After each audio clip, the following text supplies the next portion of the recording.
Hey everyone, this is Pete, and welcome back to Atari A to Z Flashback, a series of short playthroughs of the 150 games that make up Atari Flashback Classics for Nintendo Switch.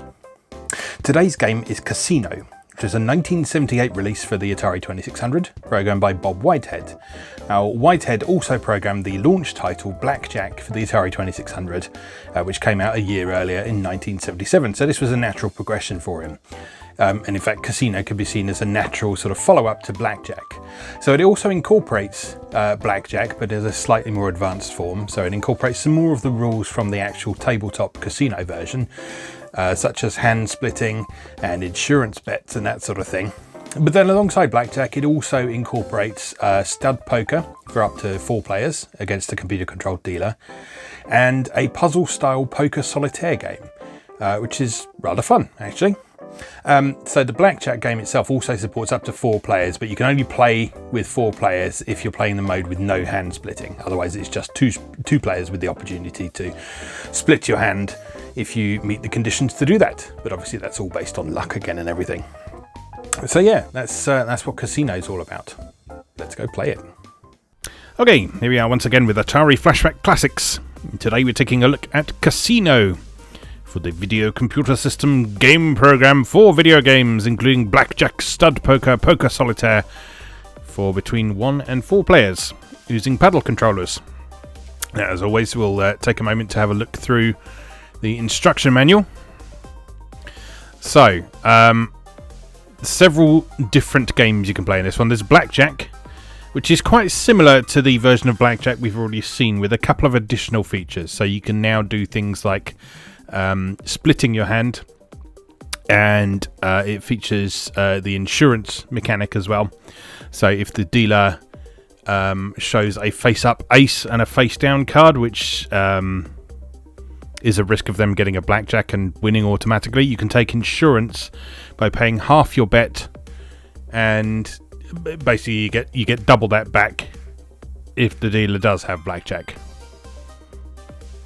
I've never really understood that mechanic, but I think, having read through this manual again today, I think I sort of get it. It's still a risk, but again, there's ways you can sort of mitigate that risk if you're counting cards and whatever. But yeah, it is still gambling after all. So we've already talked about how to play Blackjack, so I won't go into too much detail on here. The game difficulty switch, when it's in the B position, B for beginner, remember, the computer will shuffle the cards after each hand. With it in the A position, the computer will shuffle the cards after 34 cards are dealt. Excuse me, I'm drinking some Pepsi. The right difficulty switch determines the rules of the games. When it's in B position, use Casino 1 rules, which in the case of Blackjack means that the dealer stays on 18 or greater. The dealer will stay on a hard 17, which means that he's using ace as a 1 instead of an 11. And you automatically win the hand when you take the maximum number of hits without busting. So that's 3 or 8 hits in game 1, or 3 hits in game 2. What's the difference between game 1 and game 2? Where does it say? Oh, game 2 you have no card splitting. So if you draw 2 of the same card as your opening hand, you can't split them in game 2. But other than that, they're the same. Right, other stuff that we've got in here, which is new to this version, completely new.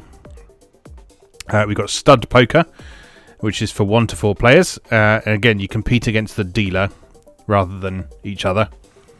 So the computer deals 5 cards to each player and 5 cards to itself. Before the first card is dealt and after the second, third, fourth and fifth cards are dealt, players must place bets or fold. The object is to beat the dealer's 5-card hand. So ranking of hands in this is Royal Flush at the top, then Straight Flush, 4 of a kind, Full House, Flush, Straight, 3 of a kind, 2 pair, 1 pair, and High Card. Any difficulty switches in this one? I don't think so, no, you just play that one. And then game 4 is a single player game, Poker Solitaire. So what you do in that is you draw cards one at a time, and you have to place them in a 5x5 matrix, and you have to make the best possible poker hands you can, horizontally, vertically, and diagonally. So after you fill each matrix position, you'll have 12 poker hands worth points. So there's 5 horizontal poker hands, 5 vertical poker hands, and 2 diagonal poker hands. There's one going that way, and one going that way. It doesn't matter which direction you read them, there's still just 2 hands. Okay, so let's just admire this artwork as well. This is a favourite piece of artwork of many people who are interested in Atari 2600 games. I know Classic Game Room always like this artwork. It's not in particularly good resolution there, but the lady on the left, she looks like she's having such a good time. She's having such a good time while everyone else is just quietly getting on with their games in the background.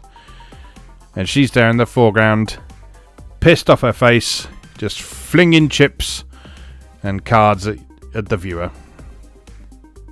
Anyway, let's play Casino, shall we? Right, hold on. Console, power, here we are. Alright, so we'll start with Blackjack. I mean, like I said, we've already seen Blackjack on this series before. But, like I said, there's just a couple of differences in this version. Some additional mechanics. So, you hit the fire button to be dealt in. And then again, you can use your paddle controller to choose how much you want to bet. Between 20 and 200. So let's live dangerously and go for 200. We've got a 10. Dealer's got a 10. We've got a 3. So we've got 13. So we can double down on that if we want to. Which means we get to draw 1. But we double our bet. We can stay. Or we can hit. I think we probably want to hit, don't we? That's 17. Now the manual specifically says that established blackjack strategy is to stay on 17 or above, I think. Was it 18 or above? I can't remember. Anyway, I'm going to stay. Oh, I lost. Serves me right. We're playing it safe. 4 and 8. 12. Hit me. 14. 15. 17? No. What? Hold on. 10. 21, isn't it? I think. Yes, 21. Stay. Win! We're back to where we started. 16.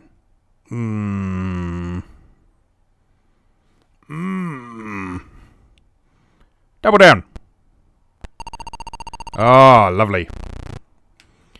Alright. King and a 5. 15. Double down? No! Oh, go back to where we started again. Oh, the other thing you'll notice in this is that the numbers are bigger. So I think the original Blackjack capped out at, I think, 999, I think, if I remember rightly. Whereas this one, you start with 1,000, so you're playing for much higher stakes. So we're on 16 there. Okay, double down. Why not? Bust. No. 200. 12. Hit me.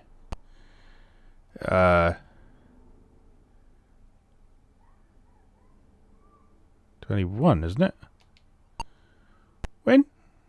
Thank you. 14. Hit me. Oh, God. Alright, and once again we are back where we started. 8. 16. Nope. I've never been very good at blackjack. I'm sure there's some strategy to it, but I've never really mastered it. That's blackjack! Thank you very much. Still the same horrendous sound as in the previous version. 18. Stay. Nope.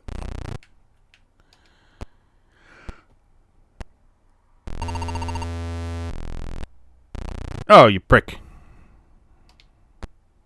Okay, we'll bet 120. That's my own fault. 9 and 11 is 20. Stay. Thank you. 10, 13, 15, 20. That'll do. Thank you very much. Slightly ahead of where we started now. 13. No! Such a disappointing game. Such a disappointing game. 14.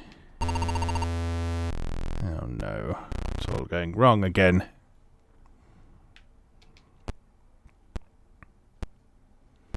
18. Stay. No. We're going to lose everything, aren't we? Oh well. We're on 420 though. That's the funny number. Anyway, 8. 16. Fuck it. No. The trouble with virtual gambling is that there's no real consequences for it, especially when you're playing by yourself. Like if you're playing against other people and competing to get a higher score than the others, or sort of trying to reach a particular limit, then there's a bit more at stake then. But when you're playing by yourself, there's not really a lot of risk, so it's not as exciting as real gambling. 8 and 4 is 12. Stay.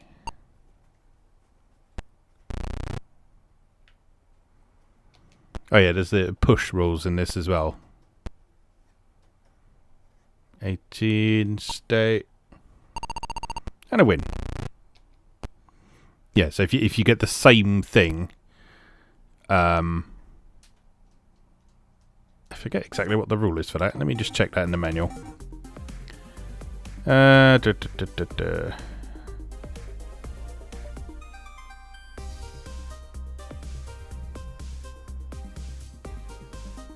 does it say? Oh yeah, here we are. A tie game called Push occurs when the dealer's cards points equal your card points. In a push, you do not win or lose your bet.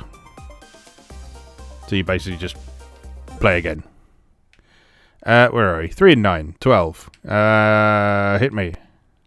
Stay. Win! Yeah, we're going back up again. 3. 9. 18. Nope.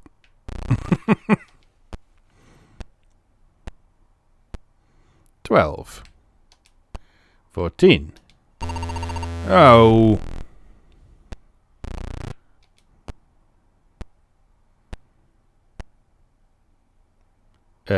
16. Hit. Nope. Well, I guess this is it. 17. Stay. And we're out. Well, there we go. That's how Blackjack works. There's sort of live drop-in, drop-out gameplay of this. This is quite nice. So, like, at any point, you can just tap the button to start again. And if you've got another controller, then the other players just tap a button to join in on the next hand as well. And you can drop out by... that's the wrong button. By just cycling around all the available games and going back. And that will drop everyone out. And then you rejoin. And it remembers... I'll show you how that works. So, like, if I bet 200 here... Yeah, 8 and 3, that's 11. So, I don't know, double down. Okay, so I've now got 1400. If I then 1, 2, 3, 4 cycle round those, next time I join in, it will remember that I had 1400 chips, which is nice. Right, let's continue on. So if we go game select, Blackjack 2, it's basically the same. It just doesn't have splitting, which we didn't come across in that game anyway, so we won't play that one. Stud poker, up to 4 players. So if we then hit game reset to kick off, buy in. Now you notice you carry across your number of chips from game to game. So you've basically got a virtual stack of chips that you can carry between the games rather than one stack for each game, which is quite nice. So this one you can bet between 10 and 100 chips at once, based on what you've got in your hand there. So we got an 8, a 3, and a jack, which is not a terribly good poker hand. So I'm just going to bet... I'll bet 60. That's the default. Oh, those were cards left over from last time. So that was completely irrelevant. So you just put an ante in. Right, so now we've got 2 cards in there. We have to work out whether we're going to beat the dealer's hand. So he's got a king and a 2. We've got a 5 and a jack. Hard to say at this point. So you may as well... You can fold by moving all the way to one side on the paddle. Or you can bet up to what you've got here.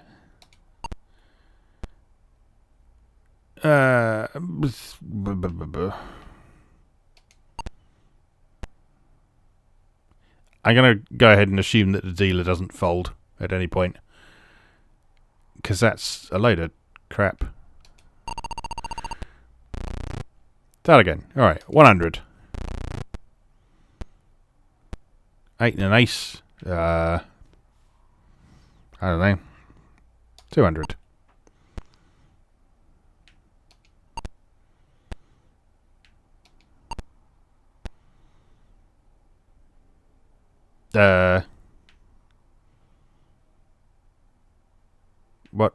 What else is there to bet? Not a lot, apparently. Okay. Alright, well, let's try that again. Alright, an 8 and a 5. Load of shit. Start again. 6 and a 2. Also a load of shit, but we'll get in there anyway.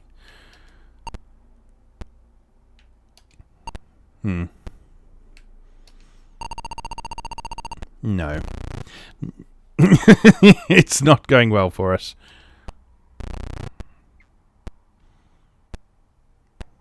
Ten and a 9. Potential for a straight there. Pair of 9s. That's nice. Oh, he's got a pair of 10s though. Well, fuck you. Let's have just another quick go at that. I'll buy in again, so that sets you back to 1,000 chips. So, Jack, 9. You got Queen 5. No, that's not going anywhere, is it? I don't know stud poker very well. I'm more familiar with, like, what is it? Draw poker is the one you do in strip poker, isn't it? And video poker. 5 and a queen. 5, 6, queen. 5, 6, 10, queen. Nah. Nah, mate.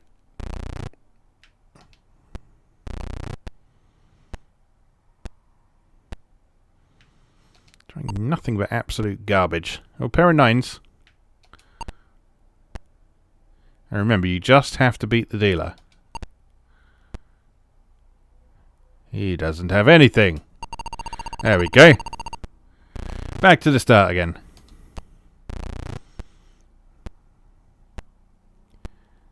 He's got a pair of 8s. That's not a good start. So let's be just cautious.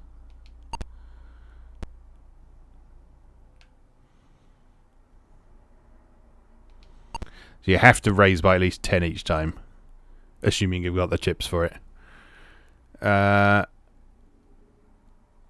This is no, that's going nowhere.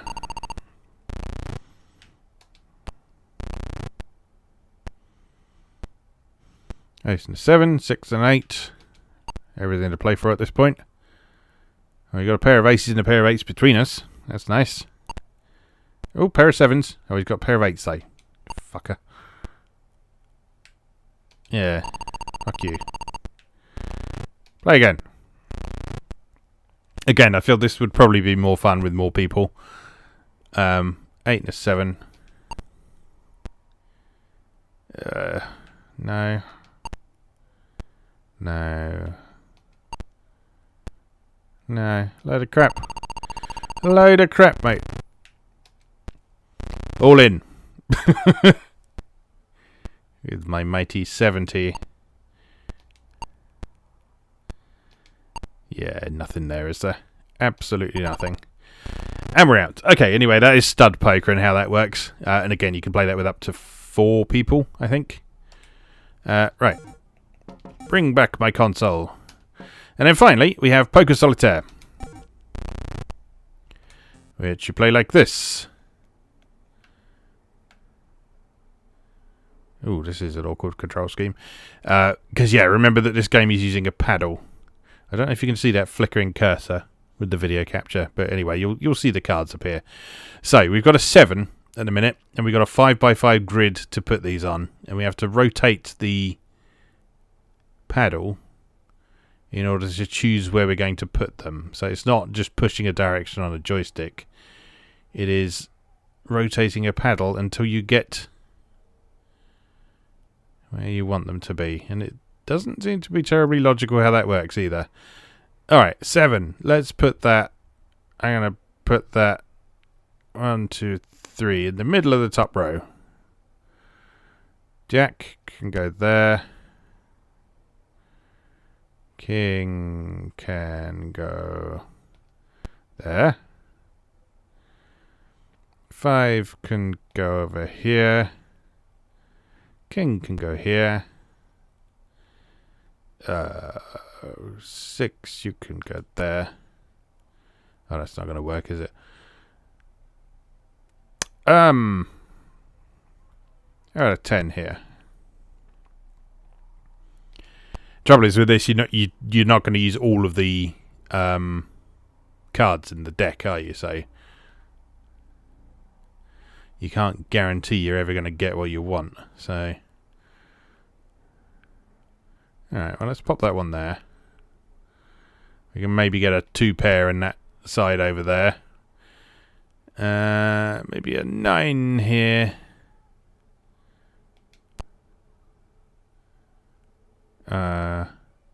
2 pair again. Better than nothing. And nice. Oh, full house. That's better than 2 pair, isn't it? And then we've done nothing in our far right column yet. I forgot about the far right. Doesn't sound right, does it? Anyway, let's put some stuff over here. Jack, Queen, 8. Oh, I don't know.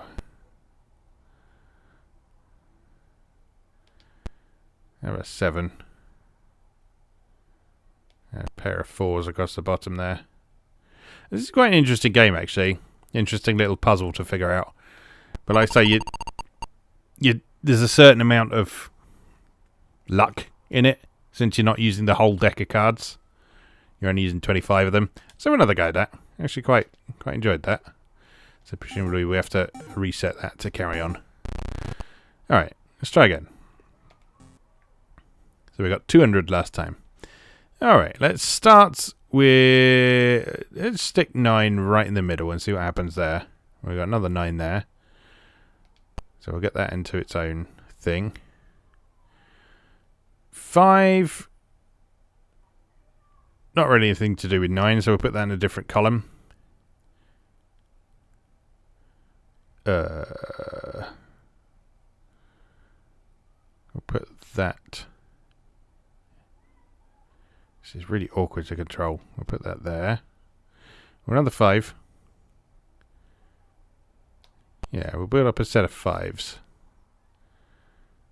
And a 3 can go there. Maybe a 10 here, just in case we can get some sort of run. Another 6.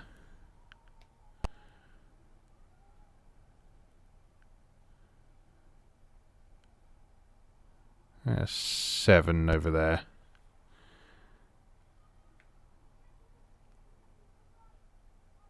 Yeah, this is Mildly brain fraying. Quite enjoyable, actually. How about... Oh, I don't know where to put that one. There, that'll do for now. Oh, 3 5s. That's good. And a 3 there. A jack there. 3 3s. Very nice. That's 2 lots of 3. Another queen.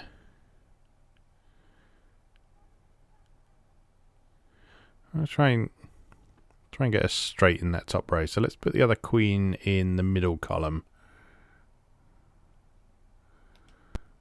Oh, yeah, 3 queens. Nice. Any more 8s? We'd had an 8 at one point, but apparently not. Okay, that one can go here. This one can go here. 4. 4, you say? You can go... Well, that left column's pretty much a write-off at this point, I think. So you can go there. And a 6. 3 6s. Now, no more room for number 9s.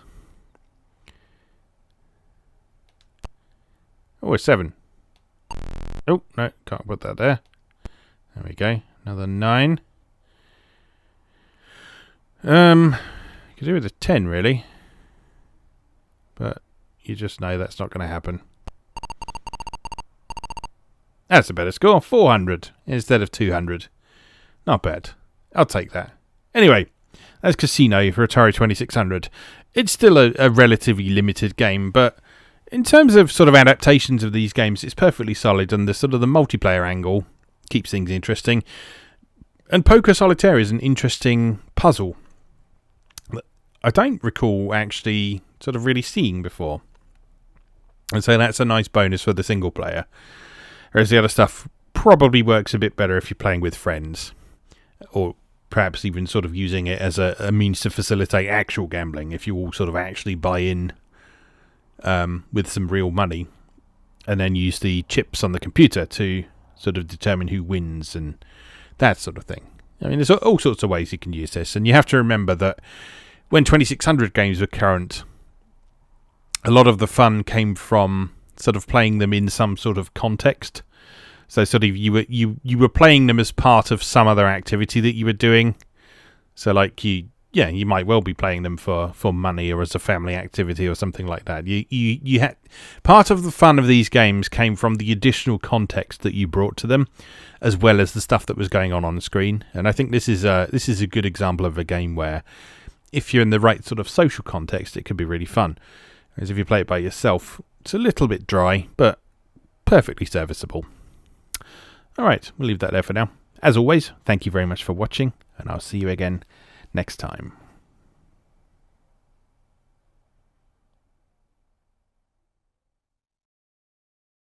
Thanks for watching. If you enjoyed this video, please help out the channel by leaving a like or a comment and subscribing. New episodes of Atari A to Z are on Tuesdays and Atari ST A to Z on Thursdays. Check out atariatoz.wordpress.com for a full archive. Do please also check out my other projects moegamer.net, where I explore Japanese and Japanese-inspired games from yesterday and today, and videopackgames.wordpress.com, which aims to catalogue the small but well-formed library of the Philips G7000 Videopack computer, also known as the Magnavox Odyssey 2.